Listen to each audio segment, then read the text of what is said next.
മറ്റൊരു കാര്യം കൂടിയുണ്ട്. അങ്ങനെയെങ്കിൽ പാർട്ടിയിൽ ഈ രീതിയിൽ ഒരു അഭിപ്രായം ഉയർത്തിക്കൊണ്ടുവരികയും ആ അഭിപ്രായം അത് തനിക്ക് അനുകൂലമാക്കി എടുക്കാനുള്ള തോമസ് കെ തോമസിന്റെ ശ്രമങ്ങൾ അത് ഫലം കാണുന്നു. ആ രീതിയിൽ അത് ദേശീയ അധ്യക്ഷൻ ശ്രദ്ധയിൽപ്പെടുത്തി അങ്ങനെ ഒരു ചർച്ചയിലേക്ക് പോവുകയും പിന്നീട് സമവായം ഉണ്ടാക്കാൻ ഒക്കെ ഉള്ള ശ്രമങ്ങൾ അതൊക്കെ ഫലം കാണുന്നു. അങ്ങനെയെങ്കിൽ പാർട്ടിയിൽ പ്രത്യേകിച്ചും സംസ്ഥാന ഘടകത്തിൽ തോമസ് കെ തോമസ് കൂടുതൽ ശക്തനായി മാറുകയാണോ?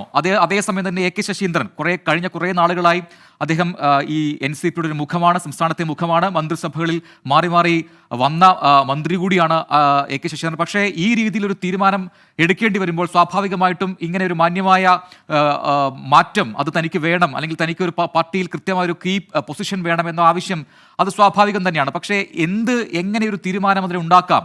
മന്ത്രിയെ മാറ്റുന്നു എന്നൊരു തീരുമാനത്തെ കൊണ്ട് മാത്രം അത് തീരുന്നില്ല പ്രശ്നങ്ങൾ. അപ്പോൾ ഒരു സമവായം എന്ന രീതിയിൽ അടുത്ത ഘട്ടത്തിൽ എ കെ ശശീന്ദ്രന് ഏത് പൊസിഷൻ കൊടുക്കാം, എന്ത് സ്ഥാനം കൊടുക്കാം എന്നതിലെ ചർച്ചകൾ ഏത് വഴിക്കാകും നീങ്ങുക? പ്രജിൻ, അതാണ് ഇനി അറിയേണ്ടത്. NCP എന്ത് തീരുമാനമാകും എ കെ ശശീന്ദ്രൻ്റെ കാര്യത്തിൽ കൈക്കൊള്ളാൻ പോവുക എന്നതാണ്. ഇപ്പോൾ ഏതായാലും നമുക്കൊരു കാര്യം ഉറപ്പിച്ചു പറയാം, തോമസ് കെ തോമസ് അല്ല PC ചാക്കോ NCPയിൽ പിടിമുറുക്കുന്നതിൻ്റെ സൂചനയായി കാണാം. കാരണം 2021 മുതൽ നിരന്തരം തോമസ് കെ തോമസ് ആവർത്തിക്കുന്നതാണ് ഈ മന്ത്രിമാറ്റം സംബന്ധിച്ച് അത്തരമൊരു ധാരണയുണ്ടായിരുന്നു എന്ന്. പക്ഷേ അങ്ങനെ ഒരു ധാരണയില്ല എന്ന നിലപാടാണ് PC ചാക്കോ അടുത്ത കാലം വരെ കൈക്കൊണ്ടത്. മാത്രമല്ല എ കെ ശശീന്ദ്രനാകട്ടെ ഈ ഇടതുമുന്നണി രൂപീകരണ കാലം മുതൽ തന്നെ LDFിൻ്റെ സഹയാത്രികനാണ് എ കെ ശശീന്ദ്രൻ. 78 ആന്റണി കോൺഗ്രസ്, അതുമായി ബന്ധപ്പെട്ടുണ്ടാകുന്ന പിളർപ്പ്, പിന്നീട് കോൺഗ്രസ് എസിൻ്റെ രൂപീകരണം, ശരത് പവാർ അടക്കമുള്ള നേതാക്കൾ അവർക്കൊപ്പം നിന്ന് ഈ കോൺഗ്രസ് എസ് രൂപീകരിക്കുന്നതിൽ പ്രധാനപ്പെട്ട പങ്ക് വഹിച്ചിരുന്ന നേതാവാണ് എ കെ ശശീന്ദ്രൻ. അത് അന്ന് കേരളത്തിൽ AC ഷൺമുഖദാസ്, കൊട്ര ഗോപാലകൃഷ്ണൻ, അഖിലേന്ത്യാ തലത്തിൽ ശരത് ചന്ദ്ര സിൻഹ അടക്കമുള്ള നേതാക്കളുമായി ചേർന്നുകൊണ്ട് ഈ കോൺഗ്രസ് എസിനെ ശക്തിപ്പെടുത്തുന്നതിനുള്ള ശ്രമം എ കെ ശശീന്ദ്രൻ നടത്തിയിരുന്നു.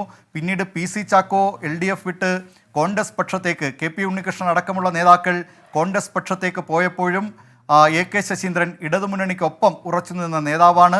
അങ്ങനെ പല ഘട്ടങ്ങളിലും അത് ഈ കോൺഗ്രസ് എസ് പിന്നീട് NCP ഇതൊക്കെ പല പ്രശ്നങ്ങൾ ഉണ്ടായപ്പോഴും, ദേശീയ തലത്തിൽ ഉണ്ടായപ്പോഴും സംസ്ഥാനത്ത് LDFിനൊപ്പം ഉറച്ചു നിന്നിരുന്ന നേതാവാണ് എ കെ ശശീന്ദ്രൻ.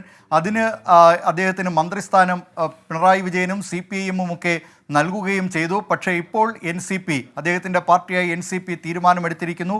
പാർട്ടിയുടെ 2 MLA-മാരിൽ ഇനി മറ്റൊരു MLA ആയ തോമസ് കെ തോമസിന് കൂടി മന്ത്രിസ്ഥാനം നൽകുക എന്നത്, അത് ഇനി എത്രത്തോളം, അതായത് എന്തായിരിക്കും ഇനി എ കെ ശശീന്ദ്രന് നൽകാൻ പോകുന്ന പദവി? അദ്ദേഹം ഈ നേതാക്കളുമായുള്ള ചർച്ചയിലൊക്കെ ആവശ്യപ്പെട്ട ഒരു പ്രധാന കാര്യം തനിക്ക് മാന്യമായ ഒരു വിടവാങ്ങലാണ് ഈ മന്ത്രിസ്ഥാനത്ത് നിന്ന് നൽകേണ്ടത്.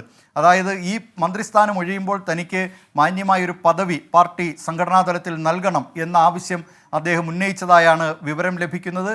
ഏതായാലും ആ നിലയിലുള്ള ഒരു തീരുമാനം NCPയുടെ ഭാഗത്തു നിന്നുണ്ടാകുമോ, ദേശീയ നേതാവ് ശരത് പവാറിൻ്റെ ഭാഗത്തു നിന്ന് ഉണ്ടാകുമോ എന്നതൊക്കെ ഇനി അറിയാനിരിക്കുന്നതേയുള്ളൂ. ഏതായാലും NCPയെ സംബന്ധിച്ച് നിർണായകമായ തീരുമാനം അവർ കൈക്കൊണ്ടിരിക്കുകയാണ്.